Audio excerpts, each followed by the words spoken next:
национальной школы номер 20 села Хатысты Ралданского района. Мы принимаем выставки первый раз. И сегодня мы привезли работу наших учащихся.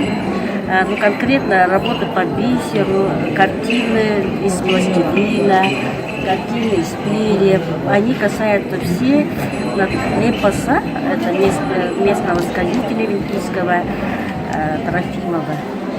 Вот по сюжетам эпоса Девельчан, изучив полностью эту литературу, дети представили себе и в виде картины они представили свое видение по этому эпосу. Также здесь работа из меха, национальная одежда. И у нас работает 4 мастера.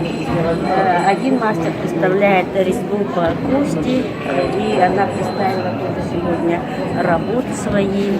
Один мастер у нас дополнительное образование, это конкретно национальное шитье.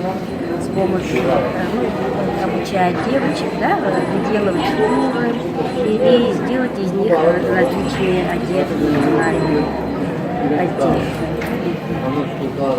Наши дети в основном, у нас еще есть драматический кружок, гирки, дохор, они тоже представляют работу, выступают на эвенкийском языке, тоже по эпосу Девельчан, тоже участвовали везде, выезжали за пределы республики, в республику Бурятия, Приморский,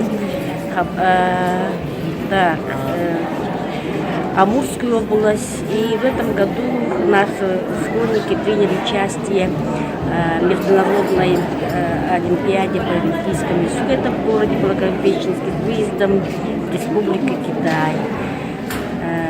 И там они награждены дипломом за сохранение родного языка. Школа работает как ресурсный центр, районный центр по этнокультуре эвенков Южной Якутии.